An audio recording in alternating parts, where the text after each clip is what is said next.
players gather to cast powerful spells, some of the oldest and most powerful in the history of Magic the Gathering. Dark Ritual, Buried Alive, Arclight Phoenix, and many others. Battling head-to-head in brutal combat, they all have one thing in common: to uphold their legacy and the search for eternal glory.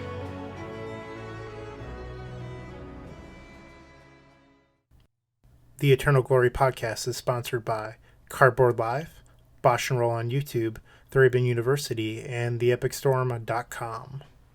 And Zerda have been banned in Legacy. And now three guys are gonna ramble on for about 2 hours as they try to figure out what to do in the world where Yorion rises. Welcome to episode 23 of the Eternal Glory podcast. I'm Phil Gallagher, joined by Bryant Cook and Brian Coval. How are you all doing tonight? Whoa. This does not have to be 2 hours. We can do this in an hour, 15 minutes. Go walk the dog. I don't know. We could go for 3. Oh, new record. Or that. But I'm doing well. How are you guys doing? Pretty good. Trying not to go stir crazy. Yeah, I'm doing fine. I'm doing exactly as I've been doing for the last 9 weeks. Nothing has changed. I went outside yesterday. It was very scary. I recommend not doing that. I've been outside almost every day. Weather permitting, I've been getting my 10,000 steps in most days, despite being homebound. So I have a park a mile from my house. So walking to the park, doing the loop around the park, and coming back to my house is a solid 3 miles. And I just do that twice a day. So I've been getting outside, no problem. I don't know what I'm going to do because it's supposed to rain almost nonstop for the next 2 weeks. So I think I'm going to be on like a DDR-based workout routine for the next 2 weeks or something like that. Have you considered purchasing a raincoat? See, when I'm walking, I'm also playing Pokemon Go and catching critters or listening to a podcast or something. So I don't know about that. That also ruins my other plan of just being one of those guys who goes out in just boxer briefs and jogs. Just like no shirt, tiny little shorts, running shoes, and you're just soaking wet and you don't care because you're basically nude. This is what our listeners are here for, really. Absolutely. So I'm glad I'm sitting down. All right, Brian, what have you been doing to keep yourself busy during quarantine? Well, yesterday when I went outside, we were doing yard work, and my lovely fiance took a bunch of dirt and started leveling out our backyard so that way our dog doesn't run in mud puddles. So we were doing that and laying down grass seed. So I'm actually pretty glad it's going to rain for the next 2 weeks. So that way our grass seed will grow. Super boring adult stuff. But after the last episode, I went and bought those invasion books, and I really struggled to find all 3. I went to eBay. There wasn't a single seller that had all 3. I went to Amazon, once again, the same thing. I did find actually technically one seller had all 3, but they demanded separate shipping on all 3 books, so it ended up being $22 after shipping when the books were selling for $2.50 each. So not super happy with that. A friend ended up sending me a recommendation to a used bookstore online, and I was able to get all 3 books for $15 shipped. I know that Brian said that they're the end game of the Magic book, so I'm pretty excited to delve into those once I finish off my pile of comic books. So probably in about a week. Yeah, the storyline that started not in Mirage or Visions, Weatherlight maybe? There was a 10-year period. It's 15 Magic sets that story arc ends in those books, in the Apocalypse book. So, or maybe it's 5 years. It's 5 years and 15 sets. I think that's what it is. But yeah, it's an exciting conclusion if you followed the story, or even if you just looked at cards from that era. So what about on the Magic end? I've been playing lots of challenges still. The same thing as I said in the last episode. I was lucky enough to come in second place in a Legacy challenge. All of those are up on YouTube, so if you want to watch that, go to the Epic Storm's YouTube. I've been playing a lot of Vintage still, top 8 at a Vintage challenge with my PO/Breach hybrid. I was honestly a little shocked today to see that Breach didn't get restricted in Vintage. I know a lot of the more famous Vintage people were demanding it be restricted. So, kind of happy that, it's still around for a little bit longer. I can continue to play my hybrid, that sort of thing.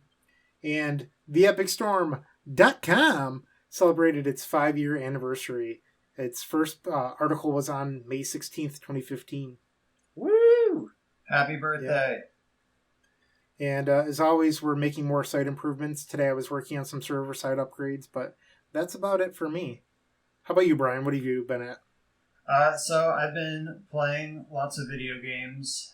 I guess a lot of video games isn't quite grammatically accurate. I've been playing 3 video games a lot. I got Jedi Fallen Order, which is freaking sweet. It's got like the slow, meticulous combat system like Arkham or Assassin's Creed, if you're familiar with those sorts of games. And I got Battlefront 2, which is sort of like CSGO, but Star Wars. And my brother, his birthday's in May, and the family pulled together to get him a new computer. So now that he has a machine that can handle the current generation of games, I've been playing Borderlands with him.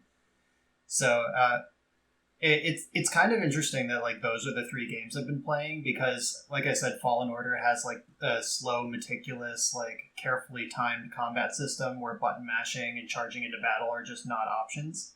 And Borderlands encourages complete insanity. Like they want you charging in, guns blazing, hail of lead, dying mid-combat and like jumping back into the fight. Like that's what they want. That's what they've built. And then Battlefront is right in between the two. So it's I've been kind of getting whiplash switching between those games, remembering what I'm supposed to do. As far as work is like chugging along. It's weird because it's mid-May, and that's when the school year should be winding down, but I feel like the school year has been wound down for 9 weeks already. So I'm not getting that like excited for summer feel that you usually get this time of year. I did win the work Zoom trivia contest. We've been trying to do some morale boosting, team building type things in this remote environment, and there was I need to know, what was the topic? It was just general. It wasn't The Office? Would have been perfect. Well, we don't really have an office. It's a school. So the main one was a curated list of questions made by our school administration. So there were some like history of our organization type things, and then a lot of like general interest movies and music. And then we did like 2 other games picked off of just the site that they used, and I won both of those too. So that was a good night. Congratulations. For me. Yeah. We did a Zoom call for Mother's Day with my grandma. We had so my mom is one of 9 children, and I have something like 30 cousins. So we have a huge family, and almost all of us were on this Zoom call with my grandma on Mother's Day, and that was really sweet. My uncle was calling in from his lake house in South Carolina that is currently unoccupied. He was just there for the weekend, and he just floated out there casually that I could go down and live there in quarantine instead of where I am now, and that's so tempting. So that I might be moving my quarantine to South Carolina once the school year wraps up, at least for a little while. I wouldn't blame you. Just getting a different taste, a different outside to look at for a little while might be pretty darn appealing. Yeah, and he has jet skis. I can't do that in my backyard, but he can.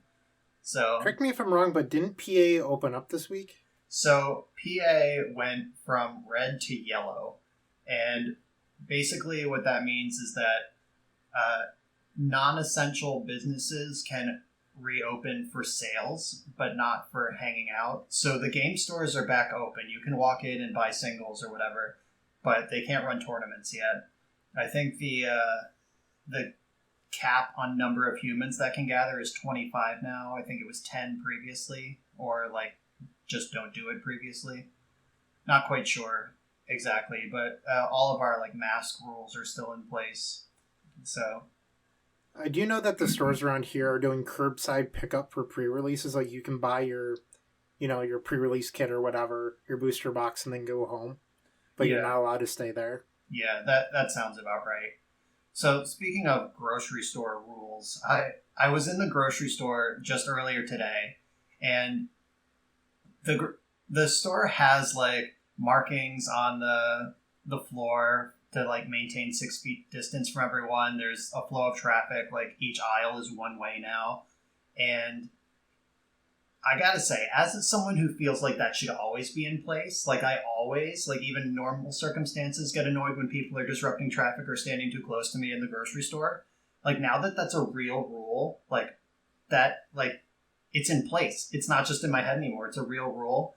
But the same people are still breaking those rules. I thought it would help me, but it just makes me madder. So now I can't even like rationalize it in my own head. Like, stop it, Brian. You're being neurotic. Like, they're not too close to you. You just have a different personal boundary than they do. But now it's the rule, and you're breaking it. North Carolina is starting to open up as well, and things are going exactly like you would expect. No one's wearing masks. Our number of confirmed cases is absolutely skyrocketing. It's not great. Yikes. Well, I do know that our friends across the pond in Germany, they closed back down. They opened for, I think, 3 weeks, and then all of a sudden their mortality rate tripled, and then they closed back down. So I am obviously not a website that has all this information, but I remember reading that. I could be wrong, but I'm pretty sure it's accurate. Yeah, I mean, that is the only way this can go. Nothing has changed out there. Nothing is cured. Nothing. There's no vaccine. The thing is still out there. Like, nothing is different now than it was 10 weeks ago. So the only difference is the amount of political pressure and social unrest among the people who are literally starving because they can't work and they're not being supported by their government. So one thing that I thought was pretty interesting was Governor Cuomo of New York was saying that New York State would help fund sports teams that reopened without fans because MLB was projecting was something like $650,000 for games to be played that didn't have fans, which seems a little high to me if you're just paying for, camera people and announcers or whatever. Like, that just seems a little bit high, but not really the point. New York State said that they would help offset these costs. Meanwhile, my old lady works for New York State, and since unemployment is drying up, they're taking money out of employee pay to help pay for unemployment. So technically, if the funds dry up, she could lose her paycheck that would then would eventually get paid back, but for now would be gone. But they're willing to help sports teams reopen. That just seems a little silly to me and a little bit irritating. Yep, the priorities. That's like the Blue Angels flyovers that cost like $450,000 per plane, and you just have these like 6 planes flying over the city to honor healthcare workers. It's like, just put those millions of dollars into healthcare instead. How about that? I will be looking forward to when this is all done and over with, and we can look back on all of these things with the grace of time, and be able to really see where we messed things up, and then hopefully learn from it for the future. But like, by the time the next pandemic comes around, we'll all have forgotten everything, and So Phil, what have you been up to? So the school year is winding down for me. I got all my final projects and final exams graded today, so this is the makeup week, and then I have about 2 weeks of work left before I'm done for the summer. I've gotten hooked on The Binding of Isaac again, because that game's good, and I'm like 5 completion marks away from 100% or something like that, after like 600 hours in the game or something. And I'm still going back for more. The girlfriend and I have been watching a lot of anime. We watched Hunter x Hunter, which is 148 episodes. We started that after quarantine, and we're done now. So that show was pretty good. I enjoyed it a lot. Didn't expect to. Thought it was just going to be popular weeb trash. Was pleasantly surprised. Then otherwise, I've been enjoying making some craft cocktails just to help pass the time and, get better at making some things. So, been going back to some of the classics like gin and tonics and having a lot of fun with that. Got some fun, like, botanical gins to try out. Otherwise, just more of the same. So at this point, I feel like Phil is supposed to edit in like Snoop Dogg and then like the beginning of that song and then play it out or something. I don't know. I saw just on my Twitter feed at some point, somebody parodied Gin and Juice with they changed all the lyrics to be about COVID-19 and being in isolation. And I'm not going to try to sing it or repeat any of it, but it's out there. I would really enjoy it if you did. If I were more confident in any of the lyrics, I would try it, but I'm just not even there. I did see that for Blink-182's All the Small Things, I think it was. Or maybe it was What's My Age Again, I'm not sure. But that was like one of the first COVID videos I saw. But let's get into the feedback from last episode. I'll take the first one, and then maybe for once Phil could read a long one. All right. I'll read the long one because it was basically about my comments, so I'm happy to take it. But go ahead, lead us in, Brian. Something at Eternal Glory Pod got very wrong that at Elo Punters got very right. Just because something grows the game and appeals to a larger audience doesn't mean that it's good for the game. There's value in people playing, but there's also value in the game just being better. From at Lord Darkview on Twitter. I think that this individual wasn't exactly reading what we were trying to say personally. Maybe you two have different opinions on this, but we were trying to be a little bit of the devil's advocate in the last episode. I believe all three of us felt that Lars was a little bit overpowered and could potentially get banned. Sure enough, today's Monday, it did get banned. But what the stance that at least I was trying to take in the last episode was play things while you have them, try to problem solve, and keep an open mind. And that was really the message of the last episode, because so many people were just like, this card's stupid, I'm not playing, and very negative things without really giving things a fair shake. And if something's, too good, we'll ban it. Or, well, more fairly, Wizards will ban it.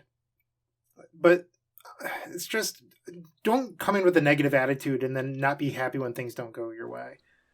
That's what I'm trying to say. So when I read this quote, I thought it was about when we were talking about modal spells and cycling and appealing to best of one and ways to mitigate mana screw or dead cards. Because we talked about that in the last episode with we were talking about Wilt, where it's just strictly better naturalize.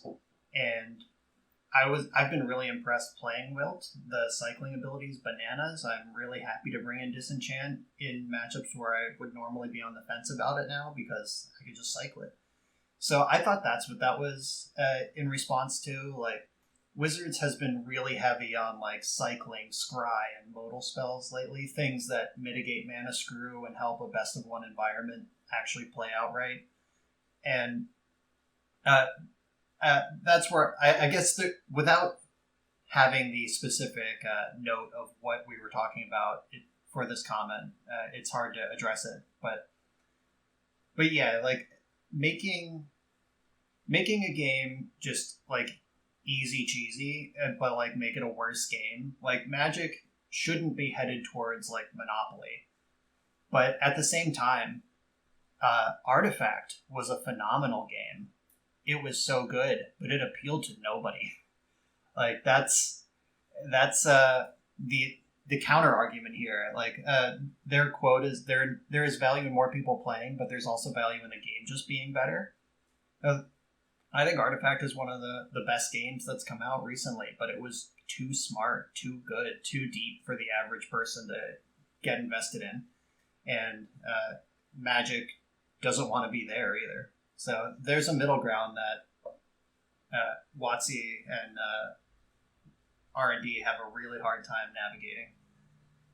I had a conversation earlier this week with someone about Teferi, the 3-mana one, about how the wording is so carefully chosen that it's at sorcery speed and not on your turn, just because R&D is trying to find tiny incremental advantages or things that you can tack onto a card that are functionally similar, but just gave you a tiny bit of an edge over the way that something might have been worded before.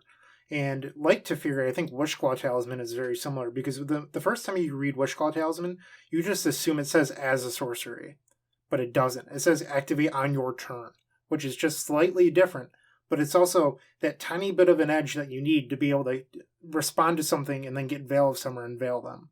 It's just that like tiny little bit of a gain, and I think that's like the sort of things that Wizards is trying to do nowadays.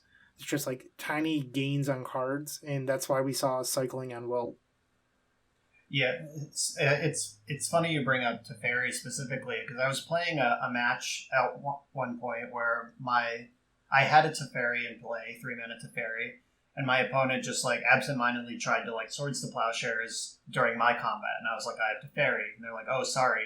Then I passed the turn, and they made an attack, I made my blocks, and then they flashed in Resto Angel in combat, and I was like, I still have Teferi, and they were like, oh my god, what? So yeah, like, I was able to just get someone there because that card was worded differently than they expected it to be. There's been a lot of Twitter discussion and podcast discussion over card design, especially around companions. So if you're interested in this topic, just comb through like Maro's Twitter for the past 2 weeks and just check out a lot of the stuff that's there. Or Eternal Durdles, I believe, put out a podcast episode that was essentially just all talking about like companion design choices and recent decision making in cards. There's a lot of cool content there if you like to dig into that sort of thing. All right, Phil, you've set me off. I want to go into this. So I think that Maro gets the short end of the stick from the Magic community, and it's just not fucking fair. So like he's the only person that's being transparent from upstairs. And he's asking like really simple questions, and like I think deep down he knows that Companion was a mistake, and he's just trying to ask questions, and he gets nonstop people attacking him every single day on Twitter when he's the only one giving you an inside look into their thought process, how things work upstairs. And people are like, well, you were trying to blame the people down the road in play design and you're just supposed to be this like theoretical crafter of ideas. If he's not involved with the people that are playtesting the cards, and then maybe during playtesting someone goes, I think this card should really be 3 mana, not 4, and no one tells him, why is that Maro's fault? Yeah, I think he's even farther removed than that. Like, if he just comes up with the concept of, like, what if you can cast a card from your sideboard once in a game? Where do we go with that? And then, like, Aaron Forsyth and that team, they start putting numbers onto that idea, and then play design tweak those numbers even farther downstream. Like, there's several steps away from an idea that Mark Rosewater that poofs into existence and the card that gets printed. What I don't like is that it was revealed that they don't test at all for Eternal formats or even think about them. But then again, they've printed cards like Breach and said that they are targeted at the Eternal community. Well, if you're not playtesting it, don't print it. Well, and if that's the case, like, it just drives me nuts. It has been the case publicly and known for at least 10 years that they don't test for Legacy. Like, they have, that's just been on the books. It's like, we have to craft a limited format and make standard work. We can't possibly also think about modern and beyond. Like, I respect that. Like, that's what the ban list is for. Though it is like, a card like Breach obviously is not for standard. Like, there's no way a standard deck would ever get value out of a card like Underworld Breach. So there are some eternal plants there, but in general, I agree that they, like, how could you? Like, how we've seen the state of standard for the last 2 years, and it's been a shit show. And how is that same team that can't get standard balanced gonna fix Legacy before cards get printed? Like, I'm totally fine using the ban list to keep Legacy healthy and let R&D focus on what they need to keep the game alive. Part of me wonders if there was like a big shift upstairs at Wizards during Kaladesh, because it seems like once Kaladesh hit, everything has just been kind of a shit show. Like, they lost a lot of, like, I actually played, or at the time I played a lot of standard and paper, and during that time period, Standard just dried up in my area. Like, we were getting like 20 to 25 people FNMs, and like we were getting 6, 4, some weeks 8. And it just seems like ever since Kaladesh, it's been a lot of bans in Magic. And I wonder if like maybe there were some people that were let go, or like they switched roles, or that sort of thing. Well, when did that fire stuff start? I don't know. I know that in Kaladesh specifically, that standard format broke because Ulamog was never supposed to be in standard with Aetherworks Marvel. Like, they shifted the way standard rotates, but the sets were already in the pipeline. So, like, things started breaking that they never tested because they were never meant to exist together. And then bans started happening. I mean, printing actual fucking Splinter Twin into standard with the Sahili cat. Like, they knew about that. Those were back-to-back sets of the same block. They should have known better than that. But, like, some of There's Copter, Marvel, the entire energy mechanic, Rampaging Frostodon, I believe that's what it's called. There's just a ton of cards. It was a shit show. Yeah, and like Frostodon is one of the most embarrassing bans in Magic's history. It was just like a critical mass of red being real good, and then they just had this totally fine but pushed 3-drop that would have in fact broken red in standard. Yeah. The last thing I want to say about like testing for old formats is even people who are hugely immersed in Legacy every single week still are going to evaluate cards totally wrong. So, for example, I totally missed that Oko was even worth considering playing in Legacy. And Bryant, for example, was really negative on Dreadhorde Arcanist when it come out. And in retrospect, both of those maybe not the best opinions, right? So even if we were going and like having the ability to help tune stuff, we would miss things that the hive mind would not. I tend to err on the side of caution when it comes to new cards being printed, just because the scale or the level at being played in Legacy is so high, where a card has to be like truly magnificent to break through that barrier. And because of that, I always just look at everything a little cautiously and question if it's ever really good enough. Like when Terramander was printed, I was like, eh. And then everyone was so high on it, and then it just dipped right down and back into oblivion. What's the Sprite Dragon is another great example. I love that card. Where I still think that card is really good, but like that was not the time for it. And like we may see that card come back from time to time, and I hope we do. That card's so cool. Sorry, Brian, I didn't mean to cut you off, but also I love Sprite Dragon. No, it's fine. I was just going to say, like, the play design team, I don't know who all is on that team right now, but I know that Dan Musser and Kazu Negri are both over there, and those are both powerful Legacy wizards who are good at Magic and invested in playing Legacy and doing well at it during their times as players. And, like, even with, like, minds like that, even if they did just point it all at Legacy, then how much can, like, 2 dudes figure out for the biggest format? So I fully understand. I didn't know that anyone didn't know that Wizards didn't test Legacy.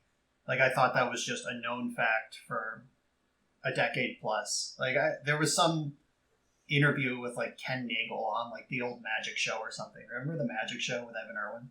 Like, oh, wow. For what it's worth, I knew that they didn't, but, like, for them to come out and say, like, hey, well, these are for Legacy or older formats, that's what upset me. Like, it's obvious that they don't give a shit about Legacy. Well, and don't test for it. They don't give a shit and they don't test for it are two totally different statements. They are not able to test for it. There is no amount of bandwidth that Wizards could expand their testing team to that could have a perfectly balanced Legacy come out of every set. But at the same time, like, managing the ban list once it's there.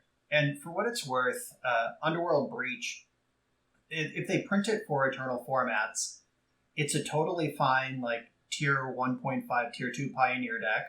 I'm talking about Breach. It has fallen off the earth on Modern, though there is a sweet deck that exists. Legacy was the sweet spot where it needed to be banned, and in Vintage it's getting play, but it's just one of the busted engines you can use, and it's probably not even the best one. But you yourself are playing that, and like so, it found a home in several of the Eternal formats in a healthy way. So, and they used the ban list to mitigate it where it was a problem. So I'm not mad at them for that. It's so good, I cut you as well. Yikes. Oh, that's scary. All right, but we should probably get into our second piece of feedback. All right. So, somebody said, you're still underrating Luris. He's not a, quote, 2-format one-of, unquote. He is a warping every constructed format from standard to vintage, reactive, sacrifice and standard, even cut Mayhem Devil to run Luris. Pioneer, 34% of the meta, and single-handedly made Orzhov Auras tier 0. In Modern, you have the Treasure Crew situation of even Burn running him. I don't need to explain Legacy and Vintage. Alright, so, first off, when I use the words, he's a 2-format one-of, I was specifically talking about the financial, like the price of Luris compared to Gyruda. Like, for the price of Luris, at the time that I said this, to make any sense, there would have to be 16 Luris decks getting played for every one Gyruda deck, or every one Zerda deck. And now we know maybe that's true. Maybe that was actually happening. Or maybe the bots just knew what people needed. Like, the supply and demand, maybe it was actually that crazy. So, and to the rest of the point, we recorded our last episode, 3 days after Luris dropped. Like, it came out on Friday. There were Saturday, Sunday tournaments. Then we recorded on Tuesday. And it moved so fast. Like, we were working with, like, wow, this was a big opening weekend. Who knows where this card's going to go. It's going to be good, but we'll see where it goes. And by the end of even that week, like, we recorded Tuesday, this aired on Friday, and then by then all that information was probably sounded insane just coming out of our mouths because it was so obviously breaking every format. So just like a little bit of, give us a little bit of leeway here. There's a drag time between when we record the show and when you hear it, and when things move as quickly as Luris did, some things are going to get missed. One thing I did find kind of funny about the comment was that made Orzhov Auras tier 0. I actually play a lot of Pioneer, and when we recorded, I was seeing quite a bit of Orzhov Auras, but by the time it aired, that deck had already dropped down to the 8th most popular deck on Goldfish. Yeah. Yeah. I mean, I played against that deck a bunch. I play a lot of Pioneer too, and I think I've lost. I'm like 4-1 against it or whatever in leagues over the past 2 weeks, so people can play it. It's a really good home for Luris, but it made the deck better, but the deck is still just fine. All right. And this kind of leads into our next comment as well from Reddit user Bang Olbayum, plus or minus a little bit of pronunciation there. Also, you seem to recognize the opportunity cost for including these companions in terms of deck building requirements, but you haven't acknowledged the opportunity cost for not including the companions. The opportunity cost of not including the companion is being down a card, which is freely tutorable and can't be interacted with until it hits the battlefield.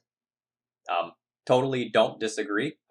As we saw with a lot of the Magic Online results, more or less the only non-companion decks that were putting up any results towards the end were Red Prison, Eldrazi, and lands. Sometimes even some of the lands decks were starting to play companions. So yes, the opportunity cost of not putting one of the companions in the deck was very, very high in the previous format.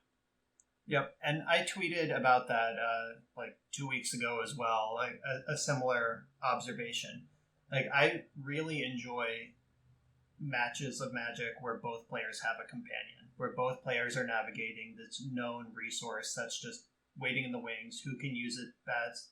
Like, I think of the scene in Fast and the Furious, the original one, where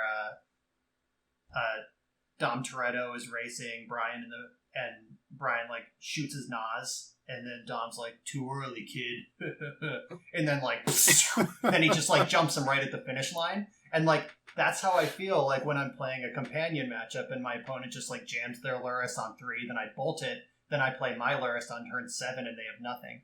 So like, I've really enjoyed that aspect, and it reminds me a lot of Bitter Blossom, back when Bitter Blossom was in Standard. I don't know how many old heads we have around here at this point, but the Fairies Mirror back in Standard, if both players or no players had turn 2 Bitter Blossom, you were going to have a good game. But if one player had Bitter Blossom and the other didn't, it was a slaughter.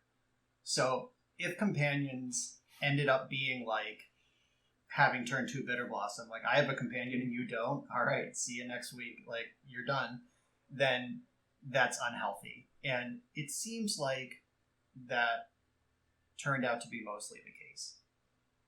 So something that I've been thinking about is that in theory, TES could run Kahira, because I don't run any creatures in my main deck, which meets the requirement of playing Kahira. That said, I don't think Kahira is worth a sideboard card for me, so I don't know exactly how true this is, because it is applicable to the previous format where you had Lurrus, but I don't think in general always having a companion is worth a sideboard slot, especially if that sideboard slot is like a Kahira or a Gigantha, because especially in lands, Gigantha gives your opponent so much information. It means you don't have Mindbreak Trap, it means you don't have Leyline of the Void, Force of Vigor. That's a lot of cards that you're not playing because you're running a companion. Yeah, I had a brief exchange with Ryan Overturf about this too, where he's also someone who enjoyed the companion mechanic like myself when both players have an interesting companion. Like, I don't want Magic...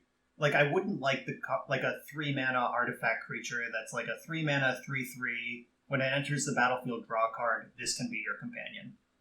Like, I don't want just, like, a card that you can have that just... I don't want Magic to become a point where there's, like, uncommon companions that, like, just so everyone can have one and stay competitive. And that, like you said with Jengartha and Kahira, like, there are decks that can play those, but, like, you don't need a 3/2 with no abilities that gets bounced by Caracas. Like, that's the same problem that, like, Tasigur has in Legacy. It's just, like, a big legend. A big legend with no additional abilities is just Caracas fodder. And I know Kellen Pistori was playing Jengartha in lands when it first was an option and then quickly dropped it, because just having this 5/5 you can cast sometimes was not worth a sideboard slot. Yeah.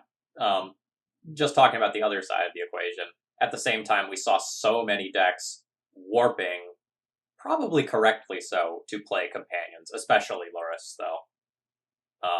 I did play against some really sick Lurrus Goblin decks towards the tail end of the format that were recurring Goblin Crater Makers and Munition Experts, and using Fiend Artisan to sacrifice them so like you could keep replaying them.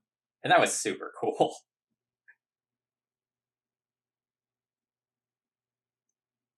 So before we get into like the real content of this episode, I want to take a minute to thank a few people. Thank you to the donors after our last episode.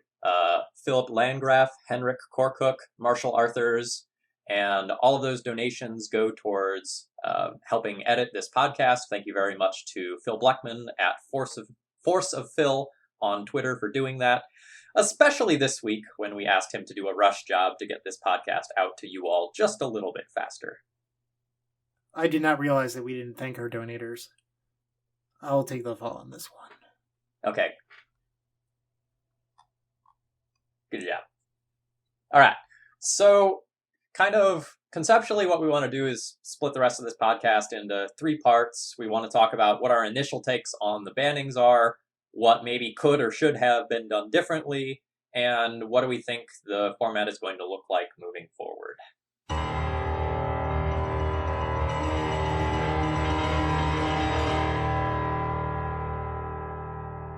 Yorion!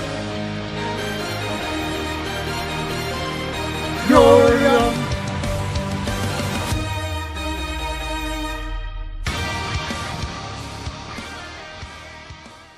Yeah, it's time. I don't know what The Sky Serpent says, I'm only familiar with what the Fox says. But whatever it says, it's going to be the law from now on. It's what's happening. Is that true though? Like I was the one approaching like Luris with the reserved attitude as well. Like I was the one in the vintage talks especially, like there's no way Luris is going to be better than Tinker for Bolus's Citadel. But turned out like, yeah, it actually just is. So what decks can afford to add 20 cards and still function reasonably in Legacy? Like any control deck is fine, any like mid-rangey fair plan, but like combo decks can't do that. They need to find their combo pieces. You are clearly not in the Ad Nauseam Tendrils Facebook group. I'm absolutely not. I do my best. I do my best to avoid being in any Facebook groups that talk about Magic. Was that originally Cliffy's screenshot of that deck? I wasn't going to call out people, but the idea of making your odds of drawing Lion's Eye Diamond, the best card for combo and Legacy other than Brainstorm, lower, I'm not a big fan of. I'm pretty sure that was a meme post. Well, some people are taking it very seriously. Oh. Oh, that's great. Okay, so I guess before we launch into like what the meta is going to look like moving forward with Yorion, I guess that's really kind of section 3. Like, what do we think about the bans that actually happened? What do we think about? Well, I think we're pretty on board with Luris going. Well, what do we think about the Zerda ban? I like it. I do as well. Primarily because the Zerda control deck, not the combo deck, the control deck was putting up a very high win percentage for having very few pilots playing it, which is kind of interesting to me if you look at it the way that KCI's lifespan existed in Modern, where it had very few pilots that consistently did well in the early days. And then some people started picking it up, and then you notice that it won pretty much every event for like 2 or 3 months. And then it just became by far the most played deck with the highest win rate, and then they finally axed it. And I think maybe this Zerda ban is Wizards acknowledging, hey, if something has a win percentage this high with only a few people playing it, why don't we just cut it off from the get-go and not lead to a miserable format 3 months later? I think that shows at least a willingness to think about the format more than one step at a time, right?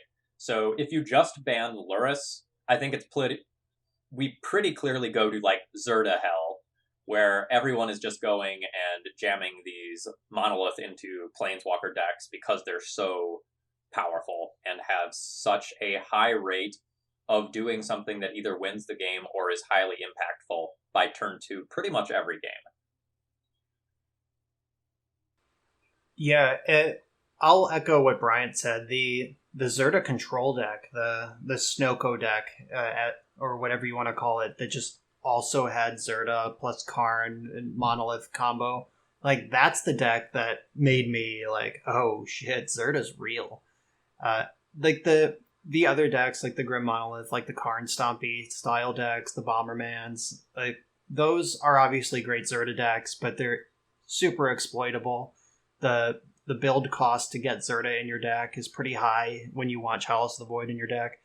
But the fair control deck that was already tier 1 just also gets to shoehorn in this pretty close to free combo. That's the one that I was like, yeah, this should probably go. Yeah, the fact that the traditional like Zerda Bomberman style deck cannot beat Null Rod to save its life was kind of the saving grace maybe for that deck not just being like ubiquitous.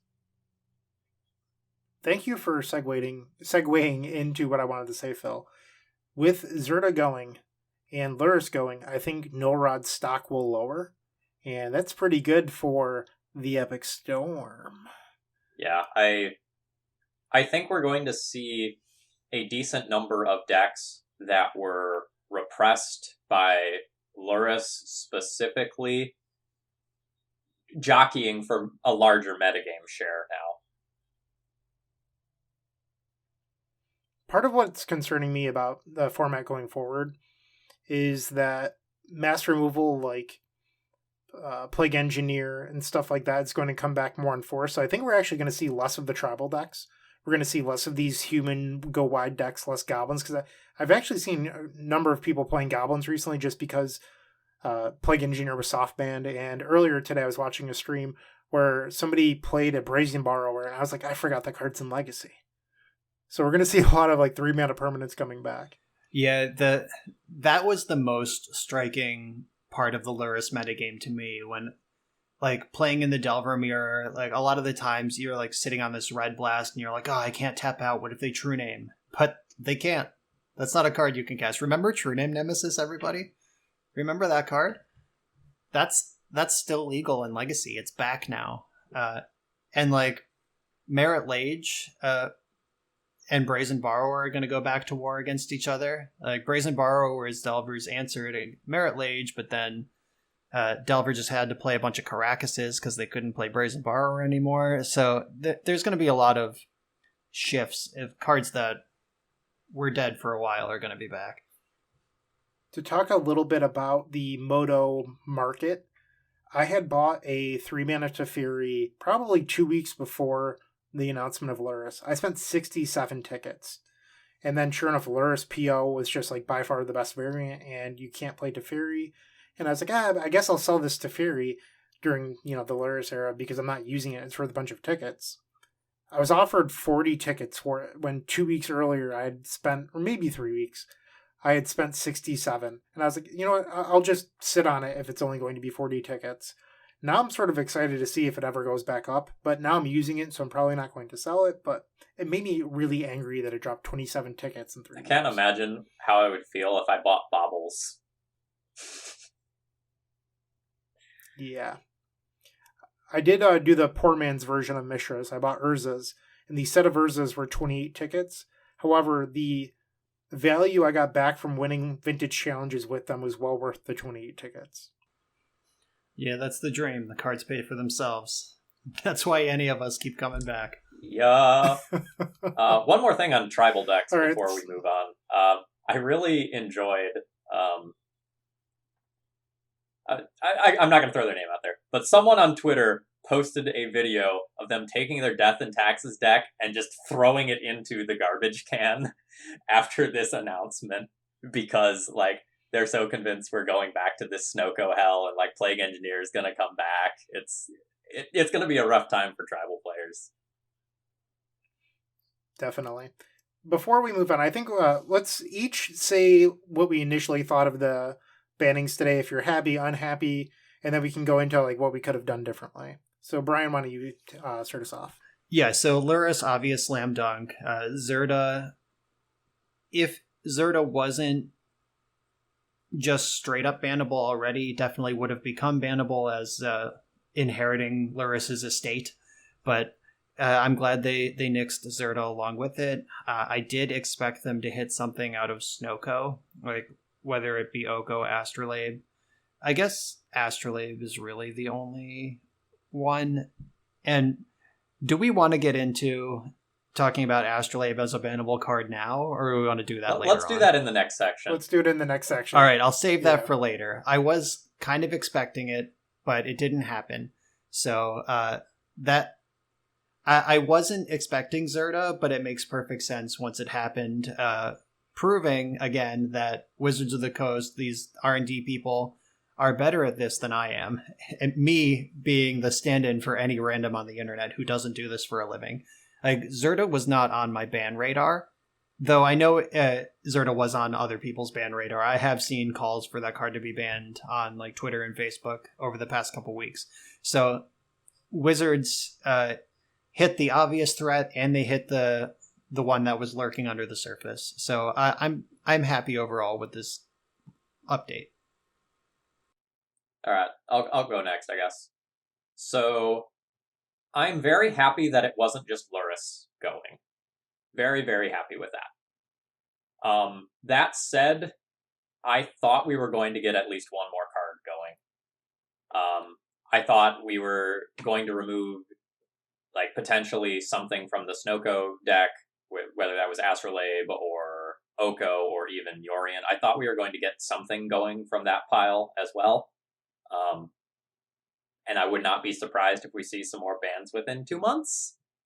But overall, I think this is a great step in the right direction. I'm not viewing this as negatively as many of my peers are. I'm viewing it very similarly to Phil. I think it was fine. I think that they probably could have done a little bit more.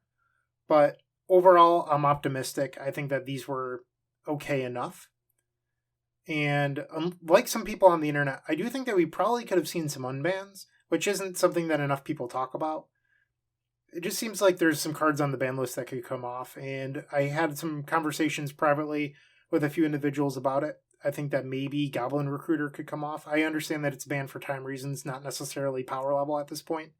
That said, Doomsday's legal, and I've had people take over 10 minutes in challenges, like carefully choosing the way that they're resolving their pile. So if that's legal, why can't we let Goblin players have a bone? It's not like Food Chain Goblins is going to come and be tier 1. I don't know. I also think that perhaps Windfall and Mind Twist could come off. Earthcraft 2. Like, there's a lot of cards on the ban list that are just silly, but they're reserve list cards at this point.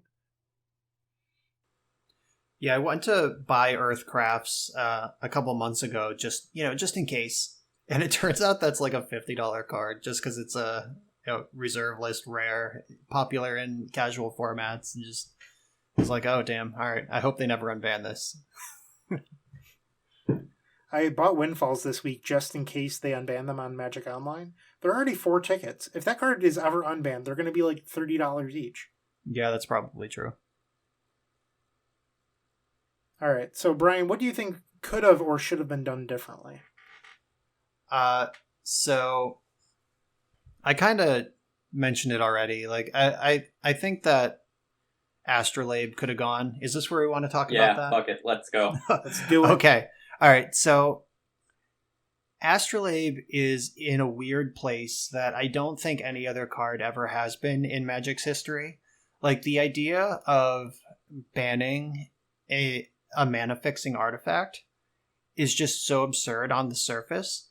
But then if you actually play Legacy a little bit and realize what it does, like, just costing the 1 mana over 2, like the Prismatic... What is the other Prismatic version Omen? of this card? No, I'm super embarrassed because I actually pulled... Prismatic Lens? Nope.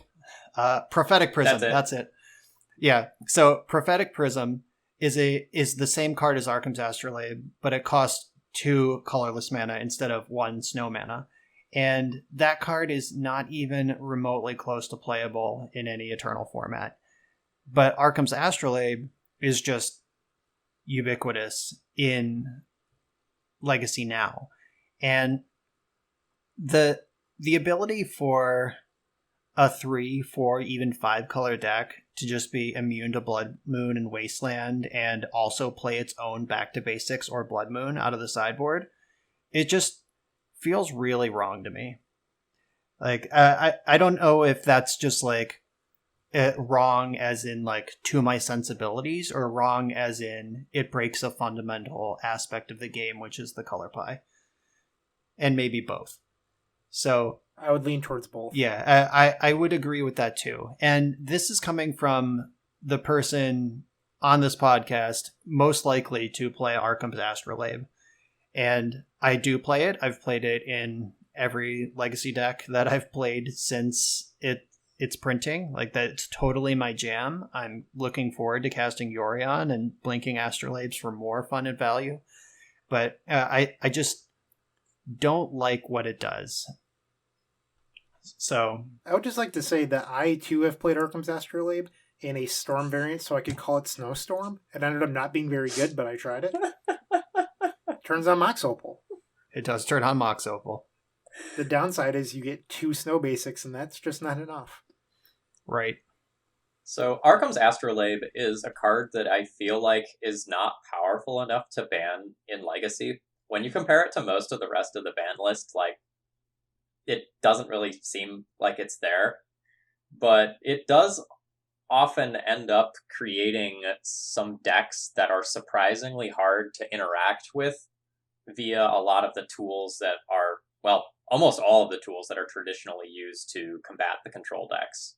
So normally you can wasteland them off their mana, you can port them off their mana, and Astrolabe kind of shrugs off both of those things relatively well, while also, like, making it somewhat immune to Blood Moon, back to basics, all that sort of stuff. So it's often... What we're describing is literally what Ren and 6 did. Yep. So it's often really frustrating to be on the wrong side of that deck. I wonder how much of a problem Astrolabe is without Oko in the format, or vice versa, because like those two play so incredibly well together. Which I think the blue deck splashing green as their tertiary color would be a little bit more hard pressed on their mana. They wouldn't get to just free beat Blood Moon, that sort of thing. Like Oko now, or not Oko, Uro has a real cost of being blue, green, instead of just, 4 lands. It doesn't matter. So, like, do we want to say more about Astrolabe, or do we want to go on to other cards? Because like, there's plenty more to say about that card. I have a small thing to add. So when you look at the last 4 bannings in Legacy, they're all fairly new cards. It's Ren and 6, Breach, Luris, Zerta. These are all cards that are not banned in Modern. And traditionally, when I've thought about the ban list, it's really tough for me to evaluate, because when I think of a card, I'm like thinking about Astrolabe, and I think, well, people in Modern aren't really clamoring for it to be banned. A lot of these people are playing it, and it's just like a fine card in Modern. But Modern also doesn't have Wasteland or Back to Basics. They do have Blood Moon, but they're more used to their lands not being attacked and messed with.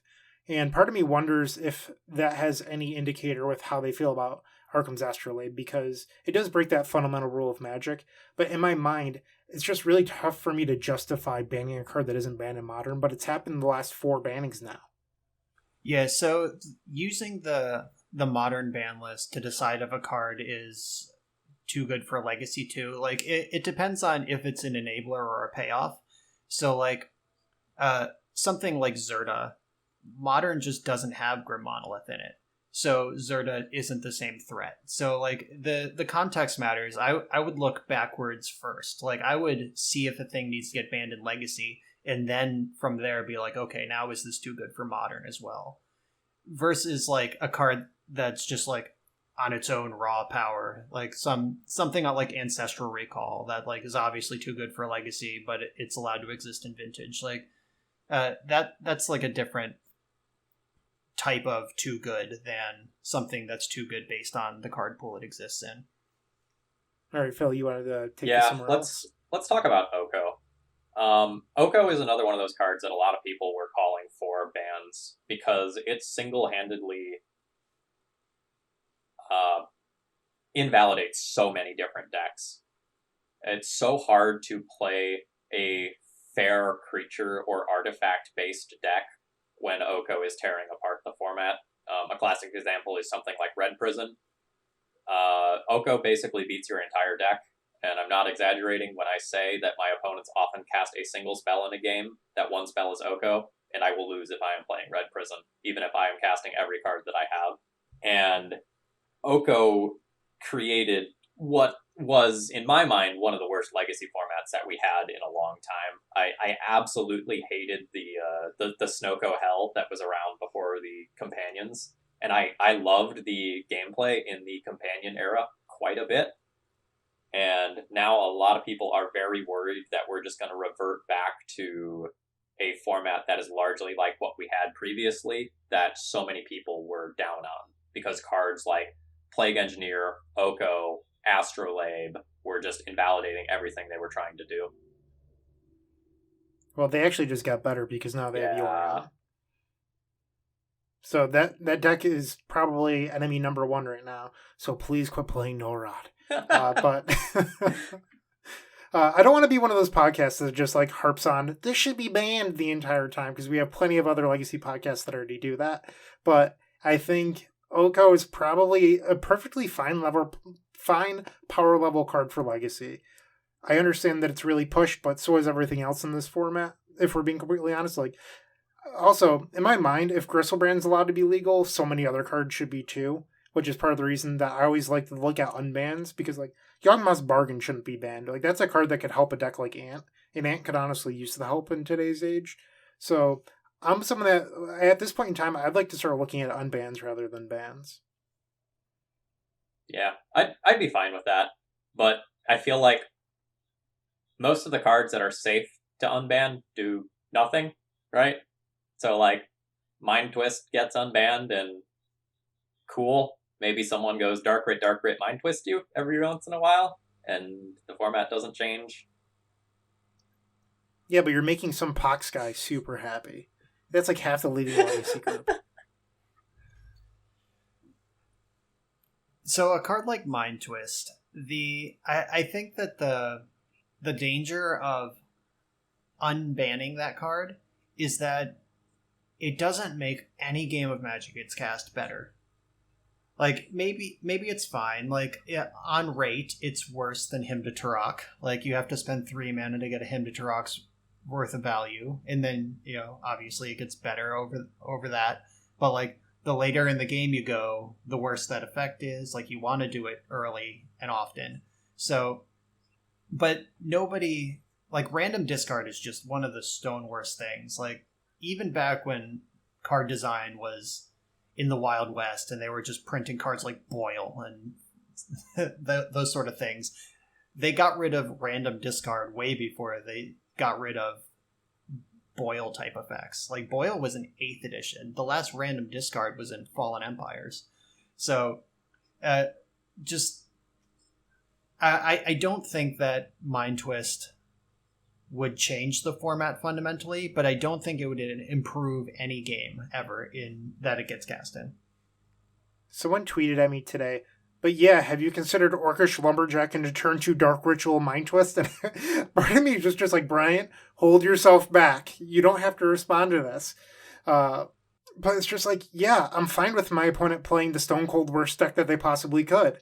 Like, that just, like, doesn't make... Like, so I'm going to lose, like, 0.1% of games to that? Like, I'm fine with that if it makes some random casual player happy. Yeah, and like, as the fair blue player in the room here, when people say things like that, they're like, what about, Orcish Lumberjack, Dark Ritual, Mind Twist? I'm like, what about Spell Pierce? Like, nice deck. Who just got Mind Twisted here?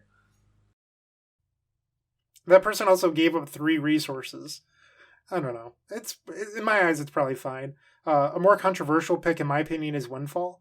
Windfall, honestly, I think is legacy power level at this point. It's probably about the same power level as Echo of Aeons, and that card's really only seen play in the Epic Storm.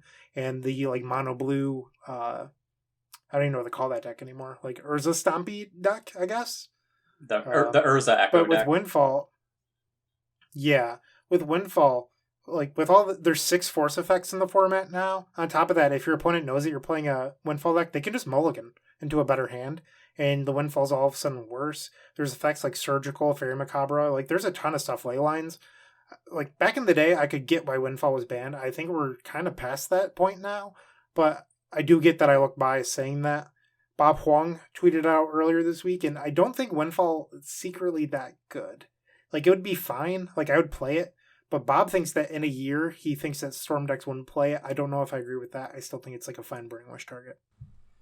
I'm not going to lie. Before we were talking about like our show notes and what we were going to talk about in this section, I didn't know that Windfall was banned in Legacy. Like, I was surprised to learn that. So that's how I feel about that. I don't know. There's just like a bunch of stuff that could come off. I did have someone tweet at me today that, I already said it already, about the Hermit Druid thing. Please do not unban. Like, if you're ever listening to us, Wizards, please do not unban Hermit Druid. I have faced it in, like, Legacy Unchained sort of situations, and, like, the deck that gets to play Pact of Negation, Force of Will, Cabal Therapy, Thoughtseize, Force of Will, like, it's a 1-card combo that just kills your opponent, and the cost is playing non-basic lands. Please don't do it. I don't think they will. I think we're safe. I think that one's okay. Phew. I don't know. Do you guys think that anything else should possibly be unbanned? I've seen some crazy people asking for mana drain. God, no. I think both financially and format-wise, like, we do not want blue decks draining in a Karn. Like, the last thing I ever want is to be playing a deck with fun cards that cost 3 or 4 mana, and for my opponent to go, mana drain it, and I go, damn. And then I get to play my next fun card, and my opponent goes, Snapcaster, mana drain, and I just, like, flip the table and leave. Phil, let me sell you on this. Dino Stompy could be really good since everything's uncounterable. Well, alright, it won't be so bad. Yeah, I don't see Mana Drain coming off the list anytime soon.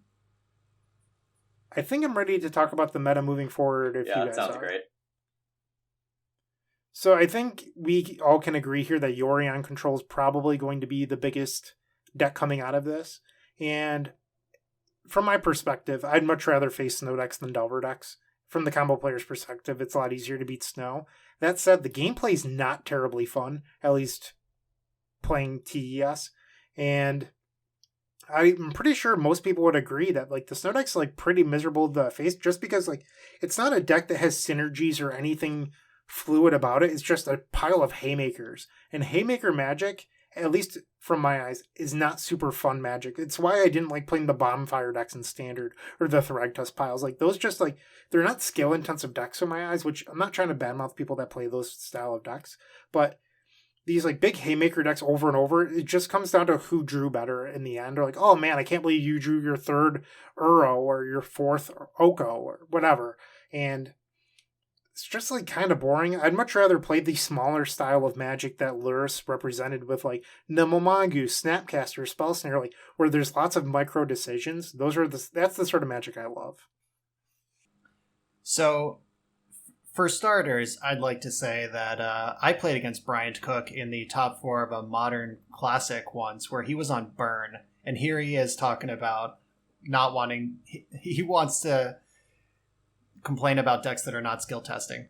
But anyway, how was the top 4 money with your non-skill testing Burn deck? You just threw lightning bolts at people's face and won your matches? Like, it doesn't... Do you remember what happened?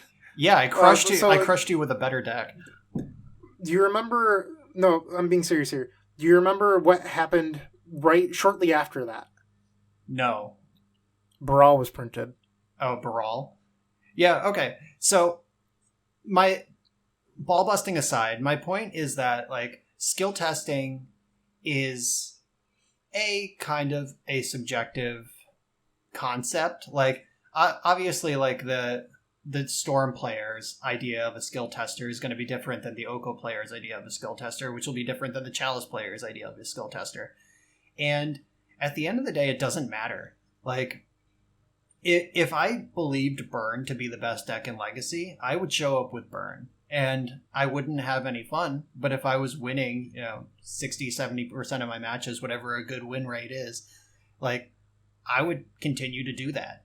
Like, if it comes to competitive Magic, like, that's just how it is. We were talking right before we started recording about how Rampaging Ferostodon was banned in Standard for a while. And it's like, that's because mono red Burn was just the best deck. Like, if the best deck is not skill testing, or if you're winning with something that requires a lower subjective amount of skill, then you're still winning. Like, the flavor text of is it Stranglehold? Is that the magic card where it's like yes. Yeah. It's 3 in a red for an enchantment where players cannot search their libraries and cannot take extra turns. Right. So, and the flavor text on that card, I'm pulling it up real quick, is the correct answer to a barbarian's riddle is to choke on your cleverness and die. So, like, I'm not gonna lie, I have been on the side of the blue player who just gets burned out and just like, oh yeah, you signed up with that. Lots of decisions to make, you big man over there. And I'm sure, like, as a Storm player, you have felt that some amount when you just like get run over. If your opponent just goes like Chalice Rabblemaster and you just die. Any deck Phil decides that to is play. correct. Right. I'm sure every opponent Phil's ever had has had that thought at the end of the match. But, like, it doesn't matter if the W is on the board. And so that was my first rebuttal. My second rebuttal is that an uncontested Oko is not interesting. I certainly agree with that. But an Oko on a cluttered board, like if you stick Oko and you're facing down, like your opponent has like Chalice and Trinisphere and Rabblemaster, and you just stuck your Oko, and you get to remove one of these threats before your Oko dies, like that's interesting. Even like if you're facing against like a Tarmogoyf and a Dreadhorde Arcanist, and you stick your Oko, like which of these things is scarier? So I don't think Oko is not skill testing. Oh, I will agree with that part. I think Oko can be an incredibly skill testing card, and I've had plenty of matches where I'm like, oh my god, I am 100% dead on board to what they can do, and they don't realize that they can swap two of the permanents to just kill me on the spot. Like, there's plenty of things that you can miss with Oko. There's plenty of interesting decisions to be had with it. Right. I know Joe Brennan, when he won Vintage Champs this year in Pittsburgh, he never switched control of anything with Oko, because he just like, it was not on his conscious radar that the card could do that. And then when we were in Paris 2 months later for the European Eternal Weekend, I saw him try to trade a food for a Thought-Knot Seer, which is not a thing you can do because it has 4 power. And like, he only even thought of that play because he was specifically trying to remember all the things Oko does and all the options he had, which, you know, his bad for not reading it all the way. But you can win a whole tournament not even using one of the whole abilities on Oko. So there's a lot going on there. And I know that, like, I follow a lot of the standard grinders, like the Star City and Pro Tour people on Twitter. And a general consensus I see is that even if the games are not particularly fun, they are extremely skill testing when both players have Oko. Like, navigating, is it more important to turn off that permanent or to add another elk to my board? And then navigating combat, where it's just like X 3/3s versus Y 3/3s, like you end up in like a core set limited sort of situation, which is not where a lot of legacy players shine, like doing combat math. So there's a lot of interesting situations that Oko generates, and I think it is unfun, but I don't think it's unskillful. So I think that my comment got blown a little bit out of proportion. I'm talking about Haymaker Magic and not Oko in particular. I just think that like throwing Haymakers back and forth isn't super interesting. I mean, you guys don't have to agree with me, but just like throwing the largest or newest, hottest thing out over and over, just like, I don't know. It's not my style of Magic. Isn't Tendrils of Agony the Haymaker? I don't even like winning with Tendrils. I like winning with Grape Shot, Brian. I mean, come on. Irrelevant. Like, like as far as like doing something big and the game ends, like that's Storm. You are the Haymaker player in this conversation here. I don't know. It might be me. I've been casting Chandra Awakened Inferno on stream a lot, so guilty. That makes a lot of hay. Yeah. Okay, so we've talked about the Yorion deck being enemy number 1. What do we see as the, let's say if Yorion control is tier 1 or tier 0, what do we see as the decks underneath that? Combo. Storm or Show and Tell. The blue-green Omnitel deck could come right back. That's basically unbeatable for a fair blue deck. I'm interested to see how Delver does, because it just... One of the things about the control decks in the previous companion metagame were that the Delver decks actually were really good at outgrinding them due to Lurrus and Dreadhorde. But now they just lost Lurrus, so they just lost this beautiful grind engine.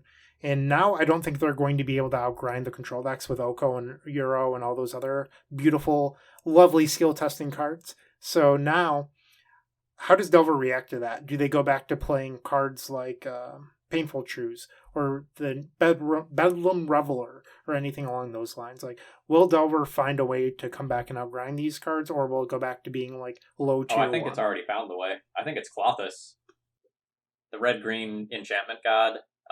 That is basically a Deathrite Shaman impression. That's very hard to remove. Yeah, that's a powerful card. I think the Delver decks are going to start playing Oko in the main deck alongside Arcanist, and then probably Klothys sideboard as like a 2-of, just as something else that gives you additional tick downs to help offset the life gain that your opponents are doing. I've read a little bit about this, and it's interesting because Rug Delver players tend to be in two camps. You have the Rug Delver players, or the Delver players in general, who don't mind playing a bigger game. And then you have Delver players that really like playing smaller Magic with like Stifle, Nimble Mongoose, Hex Drinker, Spell Snare, like that sort of thing. And Klothys just like doesn't pair well with the aggressive style of Rug Delver, in my opinion. But if you're willing to play Oko and play a larger game, that seems perfectly fine. I remember when Wrenn and 6 was new, people were like 1 would go into Rug Delver, then it was 2, and then it was 3, and EW Landon, to like trump the Rug Delver meta, he went like 1 tick bigger and played a just Rug mid-range control deck with 4 Wrenn and 6 and no Delvers, and like that could be a place where the bigger style, the people willing to play a bigger style quote-unquote Delver game might want to go. Like they might lose Delver itself, or they might board it out in some situations and just go a little taller.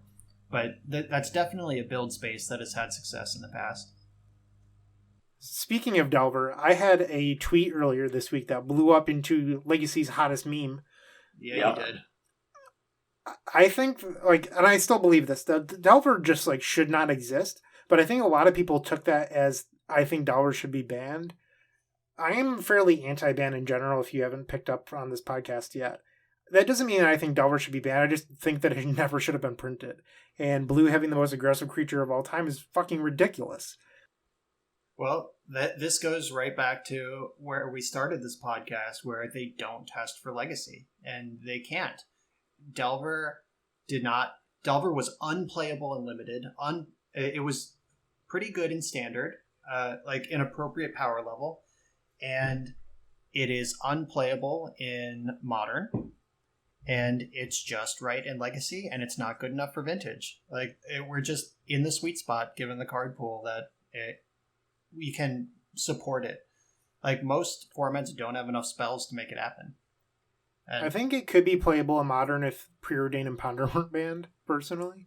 well, so I know this isn't a Modern podcast, but the problem is that there's no Force of Will or Daze in Modern. So, like, getting ahead, like, starting with a threat and then backing it up with counter magic is not a good plan. You have to pick apart their hand and then stick a threat in Modern, which is why the black-based decks with, like, Death Shadow or, like, just classic Jund, that's why they're competitive and Delver's not. It's your disruption is discard instead of counter spells, just based on what's available in the card pool. So traditionally I do agree with you. I have a friend that does very, very well with Blue Red Delver due to Force Negation. I understand it's not as versatile, but it's still like a thing. I don't know. Yeah, I have not tried Delver in Modern since Modern Horizons was printed, because Urza was also in that set, and I'm never going to do anything else in that format. I don't blame you. It's funny, Brian. When you said we were going back to earlier on in the podcast, I thought you were going to talk about breaking the color pie again. Because, like, that's kind of a problem with Astrolabe, and, like, Delver being blue and being hyper-aggressive is super weird. But, you know, it is what it is. Well, it's a creature that rewards you for having tons of spells, which is super blue. It's right where it belongs. Okay. It's hard to argue with facts. Yep. I like Delver. I think it's an appropriate power level. I like that it exists.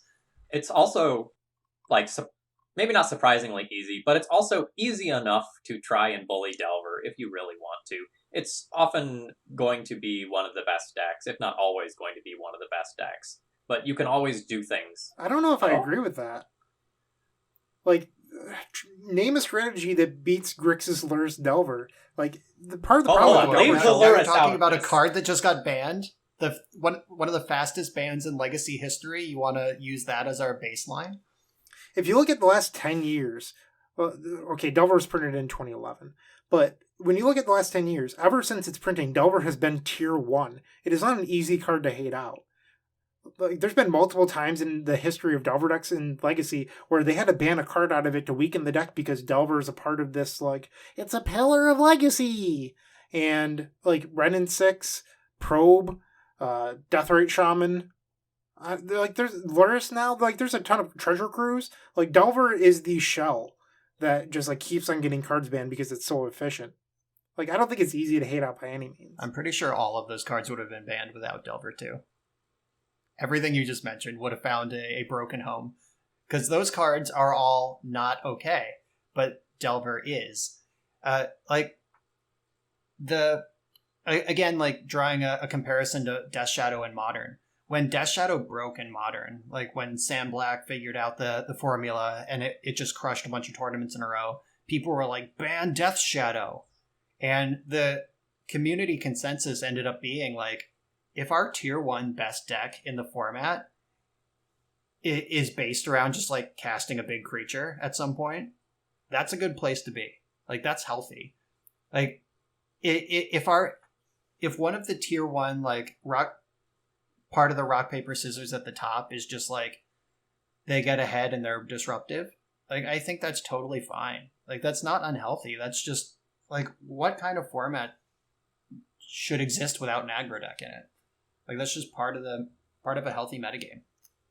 So I think, like how you said aggro deck there, because Legacy lacks real aggro decks because of nothing is better than Delver Secrets. Like, why would you play Hex Drinker or Wild Nacatl or Steplinks? And I understand some of these are a little dated now, but the aggressive creatures that are playable are so far worse than Delver, where you're just like, why wouldn't I just play a Delver deck with Daze Wasteland too? If it already has the best creature built. I was so happy when we saw like actual factual White Weenie seeing play in Legacy for that very reason. Like, that was so cool. There is an aggro deck that is a pillar of Legacy for the last few years, and it's Eldrazi. Like, that is a true, actual, factual aggro deck, and it does not play Delver. I could see that argument. I personally, when I think of Eldrazi, I think of it as a prison deck. It plays Chalice Trinisphere, but I understand where you're coming from. But regardless, like, these aren't classic aggro decks. Maybe Legacy is a place where classic aggro decks don't exist. I mean, that just might be it. But when you look at like 2009, 2010, before Delver's printing, like, Zoo was a tier 1 deck that evaporated. Yeah. That's actually like a really interesting point, just more generally. Like, Legacy is a place for X. And I think for a long time, Legacy was this place where you could play whatever you want as long as it was powerful. Like, you can pick your favorite archetype and, you know, for the past 8-10 years, you could play some variant of that, and it would at least be okay in a tournament. But I'm starting to feel like that is less the case in the past year or so, with the 2019 and 2020 printings really just ramping up the power level of the format. Yeah, that's a reasonable position to take. I do agree that for a long time you could just do whatever you wanted and it was fine. Like, you're still playing Legacy even if it's not a tiered deck. But yeah, like, if you show up with your Zoo deck and you've never seen Uro, you're gonna have a bad time. Just imagine turn 1, fetch, Taiga Kirdape. Your opponent casts Uro on turn 3. It's not going to be a good game. BG's indeed.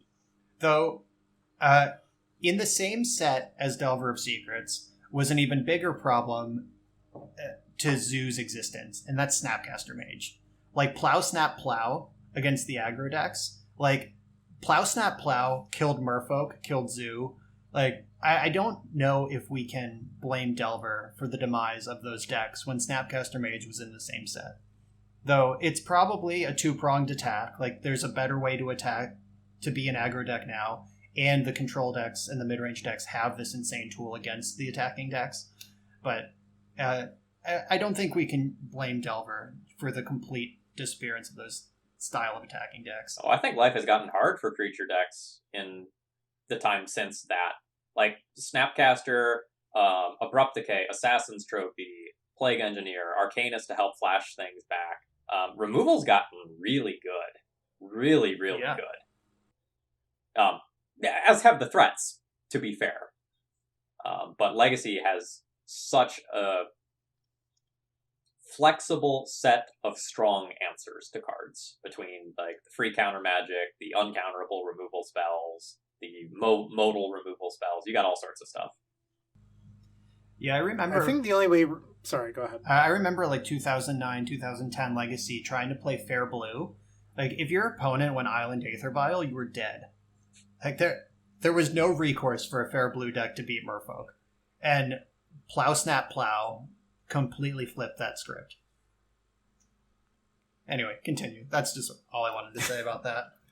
I was going to say the only way that removal could get any better is if they finally started making decent modular removal spells that could kill planeswalkers. And like technically there's like Abrupt Decay and Assassin's Trophy and maybe Magmatic Sinkhole, which I used to love, but now I think is probably just not good enough with how big these planeswalkers are coming out being. But I think if we saw more modular removal, and like people have brainstormed stuff on the internet, but like maybe, I don't know, like an Azorius Charm that maybe could put a planeswalker on top, or I don't know, but like it's just an idea. I think like those sort of things would see play. Yeah, in the in Ikoria, there's the Black Mythos is a black and 2 colorless, destroy target, non-land permanent if it's a creature, or if you also paid green-white. So if you pay Abzan, you can kill anything, but any non-land, but you can also just kill a creature for black. I for what it's worth, I really like that cycle of cards. Like I think that's good set design. Yeah, that's really cool. Yeah. A lot of times when I'm complaining about like Oko on stream because it's eating me alive, someone's just like, yeah, play Pyroblast, idiot. But outside of Pyroblast, it's really hard to efficiently answer Oko in playing a card that you otherwise would want to be playing. So, like, there are cards that you can play to answer Oko that will just get eaten alive by the other cards in the shell. So you Pithing Needle the Oko, you Sorcerer Spyglass the Oko, they decay it, and they still have the Oko. It's really hard to cleanly answer Planeswalkers, especially when they're not blue.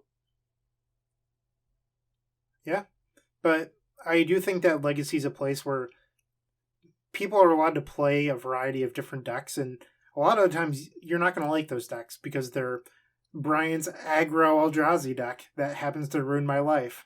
Or, you know, like there's plenty of unfun things. Like your opponents in Legacy are allowed to do unfun. Like I don't think anyone's ever sat down for a game of Magic, their opponent gone Dark Ritual, Entomb, Exhume, Gristlebrand, draw 14, put 20 power into play, go, and the person's like, wow, that was so much fun. Can we do it again next game? Like, I just don't think that's like what like that's Legacy right there, and no one like likes that, but like that's just what it is. So I have to interject because I have an anecdote. I was playing Legacy at Clubhouse Cards when Ren and 6 was still legal. It was right before Eternal Weekend last year, and I was really getting my reps in with Ren and 6 Rug Delver, and I played against this guy. He's probably in his late 40s. He has like a big like disturbed beard and like a shaved head and wore a bunch of like spiked jewelry and stuff, and like clearly just like old school like alt goth kind of guy. And I'd never seen him before, and he was like, yeah, I just moved here from Seattle. Like, I opened packs of alpha off the shelf. Like, I've been around. I was like, oh, that's awesome. Welcome to Pittsburgh. But we played our match, and he had learned about the Merit Lage Thespian Stage combo and just put together sort of a, like, mid-range deck. It was, like, slower than Turbo Depths, but not quite lands. It was his own device, but the point was to make Merit Lage. And I just locked him the fuck out with a turn 2 Ren and 6, both games. And after the second game, like, he played out both of them, too. He was a trooper. Like, I was just like, waste your last land again. He'd just be like, okay, land go. And I'd be like, waste your last land again. And I did that twice. And he was just, like, into it the whole time. And, like, after the match, he picked up my Ren and 6, and he's like, this seems like a useful card. And he was like, I should pick up a few of these. And I was like, you probably shouldn't. They're going to ban it soon. But he was totally into just getting like strip locked out of the game. But I understand that he is a rare creature. I played against the guy in Charlotte who did something similar. Like, he showed up with just, like, an unsleeved mono-red legacy deck, and I'm playing, like, Bomberman. And game 1, I make, like, 8 monks on turn 2, and he's like, oh, but that was really good. And then the next game, I played, like, a Karn and started doing degenerate things, and he's like, oh man, this deck's super cool. It does all the things. Oh, I have another one while we're here. I was playing Counterbalance Miracles once against a guy who showed up at the local store with Burn. He just put together a legacy legal deck, and I had Counterbalance in play, and he suspended 2 Rift Bolts, and I just brainstormed a 3-drop on top of my deck and passed the turn. And like, he unsuspended the first Rift Bolt, I revealed the 3-drop, and then he went to unsuspend the second one, and he's like, wait, this is going to get countered too? And I was like, yep. And he's like, damn, that's gangster. And he had this like big smile on his face and just like put his cards in the graveyard. And like, there is some joy of discovery if you haven't seen it 100 times. Like, the thing that got me back into Magic after I took a bit of a break was Affinity when Mirrodin came out. Like, when I saw the Skullclamp Affinity deck just in action, I was like, oh my god, I gotta get in on this. Which is when a lot of people were quitting Magic. So, historically low tournament rates, and Brian Coval's like, yes, sign me up. Yeah, I gotta get a taste of this. All right, so we've talked about like Yorion, Snoko sorts of decks being low-hanging fruit, and that we expect combo to rise. Something we didn't explicitly say is that since these Yorion decks are 80 cards, there's a lower chance of them having any one specific thing in their opening hand. And part of the reason the combo decks are good against them is there's this opening while they're kind of setting up and they haven't had a chance to sculpt their hand yet, where they are a little bit more vulnerable than the average 60-card control deck. And I think that's something that's really important to know, regardless of what deck you're playing.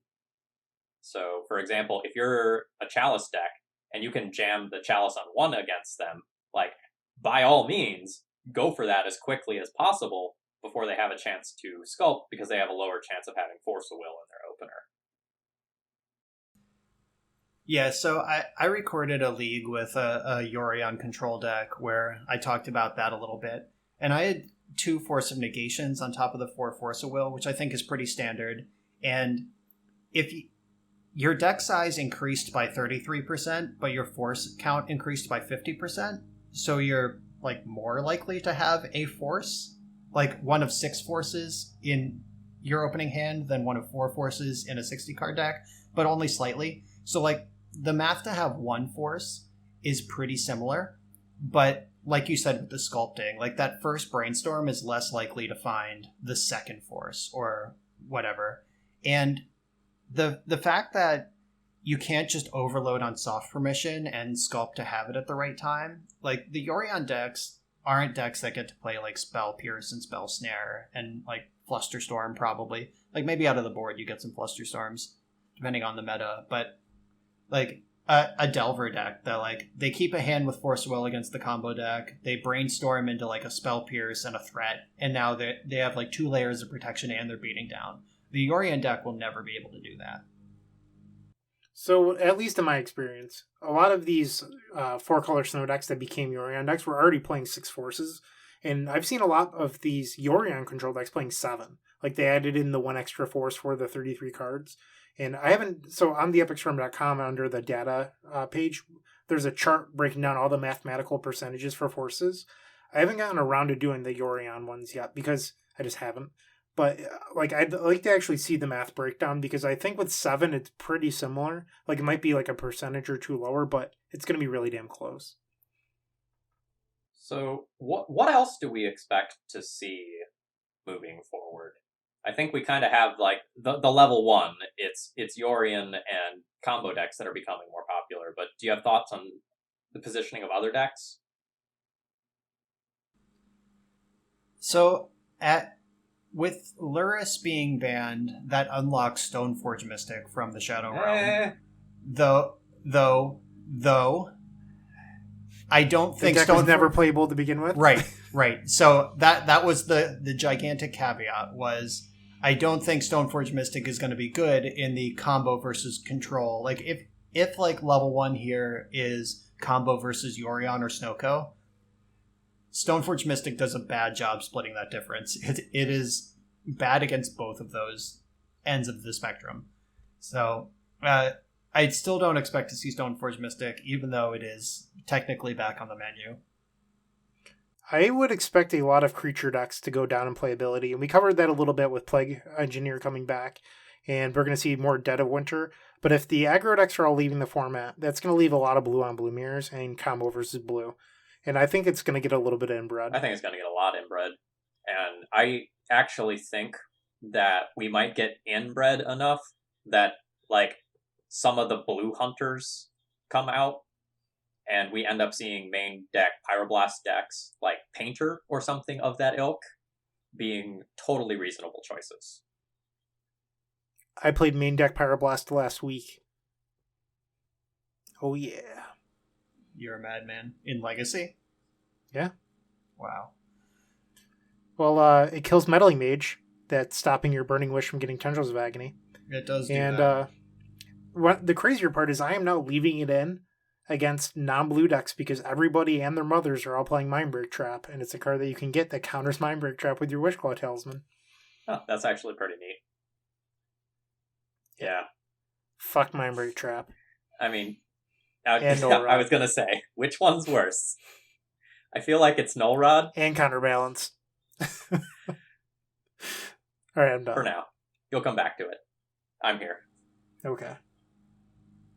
So, Phil, what do you think about Stompy decks in this new meta? Like any of Dinosaurs, Red Stompy, Arosa? Is it back? So, essentially, the problem with a deck like most of the Stompy decks is that Oko invalidates almost any card that you can play. So in Red Prison, it shuts off your lock pieces, it shuts off your bridges that are keeping the Elks from attacking, and the life gain portion of it even makes it so that huge haymakers like Chandra Awaken Inferno can't necessarily outpace it, especially when coupled with Uro. So if I was going to play Red Prison, I'd have to play a version with at least 4 blasts in it. And honestly, I might go full Madman and try cutting Chalice from the main deck of Red Prison and play blasts in the main deck or something like that. Well, if you're going to play a Red Prison deck with main deck blasts, have you heard of Imperial Painter? That's the problem, is that I think we end up going like full circle to that. I considered like trying a Red Prison deck that has a Painter Servant in the sideboard to turn on the blasts afterwards. Like I'm thinking about some weird things, but with all the like random Plague Engineers running around to put on goblins, I don't think it's an okay place to like be on a Red Prison deck. I think the Snowco decks are going to have 4 to 8 Strix, so it doesn't seem like the greatest time to be playing Eldrazi either. I have seen some Red Prison decks that aren't running the goblins, but instead they run like 4 of the giant and then additional planeswalkers. Like they run all 8 Karns, and this way the smaller removal matters less. So like Plague Engineer on Construct doesn't matter when they're all 12/12s or whatever. Yeah. Honestly, I think the best sort of shell like that will actually be basically the Zerda deck minus the bad monoliths plus Chalice. Like, So Bomberman? No, I think you leave the Bomberman portion out. I think you just play, like, an artifact Turbo Planeswalker Mystic Forge Chalice deck. And, like, you just try to eliminate the Bomberman package because, like, that part of it was always relatively awkward on its own. And you just see if you can play more colorless good stuff. So this conversation did get my juices flowing about Arosa. I had... The companions had so furiously punched that deck out of my brain that I think it's back. Like, it's an Oko deck that gets to play Abrupt Decay for other Okos. And if you haven't been following the modern metagame at all, Yorion Arosa is, in fact, a big part of the modern metagame. So I think that I can get to be an Urza deck and a Yorion deck and a Chalice deck all at the same time. So I know where I'm going in this new metagame. That actually does sound relatively exciting. I'm super stoked about it. Though I guess Yorion gets a lot worse when you're a Chalice deck also. Because I would like to blink my Chalice, comes back countering zeros. that would wreck your deck, fella. What if I play if I play 1-on-1 on turn turn 1 Chalice on 1 to make sure you don't ritual me out, and then on turn 5 I just blink it down to 0 and then play another 1-on-1. I Or was probably losing the game already. absolutely. Yeah, because I play Chalice on 1. The game's over. But I like how Nice you're deck. like, I need to spend 5 mana to play this Chalice on 0. Yep. Instead of playing a Chalice on 2 with my 5 mana. Another subtle thing about the metagame is that if everyone is going to rely on Astrolabe as one of their mana fixers, and you can turbo out a Karn, that gets to shut those off and turn those into not fixing anymore, and that's definitely worth something. Yeah, Karn is a seriously good card. Well, that's the thing about the Yorion decks, is they're also playing 4, I'm going to blank on the name now, the green enchantment. Abundant Growth. Abundant Growth. And I think the mana in that deck is actually super good. Like, it's going to be really hard to Blood Moon them out, because they play 10 basics too. So it's just interesting, because I think even if you get rid of Astrolabe, that deck's mana still is very good. It's just now you don't have Yorion to blink to draw 4 cards. Yeah, my experience with the Astrolabe decks is that you don't collapse if you don't have an Astrolabe. It's just that things get weird. It's like you can play Oko, but you can't protect it with Veil of Summer because you don't have double green if you don't have Astrolabe. That's the sort of weirdness you run into. Or you have your basic swamp, so now you can't Uro. That's where the bottleneck happens. It's not like a true blood mooning of Yor where they're just dead. Yeah, it's more of you can't cast that Council's Judgment now because you don't have you can't light. double spell. Yeah. I like how you think Council's Judgment's playable, Phil. That's a fair point. I remember when that card was good. Me too. Remember Unexpectedly Absent? Nope. That That card was never good. That's false. Back in the day, when Top Miracles was the best deck, it was the job of a Miracles player to figure out how to remove the opponent's counterbalance. And things like Unexpectedly Absent and Set Adrift with crazy mana costs was the way to do it. I do remember. Yeah. I'm glad we don't live in that world anymore. But I do miss Unexpectedly Absent. I won a Legacy Classic with Unexpectedly Absent in my deck. That occurred. My condolences. To all my opponents who died when their card went into their deck. We've all done things and gotten deck lists attached to our name that have shameful cards in them. It's all right. I've top 8'd a Grand Prix with Eye of Nowhere in it. Yikes. It's bad. All right, so why don't we wrap this one up? We are going a little bit long. All right, let's wrap it. I don't have any wrapping paper. Phil, any final thoughts? No, I don't know that I'm excited moving forward. I don't know that I can go that far because I'm really worried that a lot of the matches that I'm going to play are going to be less interesting than the matches that I played in the last few weeks, at least to me personally. But I don't know, I'm ready to not play against Luris every round. I can promise you'll play against Luris never again. None of your opponents will have Luris. Yeah, just don't play Modern. Or Pioneer. Well, luckily I don't do any of those things. Well, I will mimic what you said, Phil. I'm content enough with the change. I prefer snow matchups rather than Delver matchups, but I'm not super excited about this new format. Obviously, I will like it more than the companion meta, I think. But, because towards the end, I did get a little sick of facing Luris every round. But I do think that, at least in 2 months, we'll have to look forward to a new set completely smashing Legacy to a smothering halt. and we'll have to complain about a new card. So I have that to look forward to on the horizon. Well, as the fair blue mage on the cast, I am pretty excited for the return to fair blue magic in Legacy. I'm still begrudgingly, guiltily enjoying Arkham's Astrolabe, and I will do so as long as I'm allowed to. I like how you're like, as the fair blue mage that plays Chalice of the Void. Whatever, dude.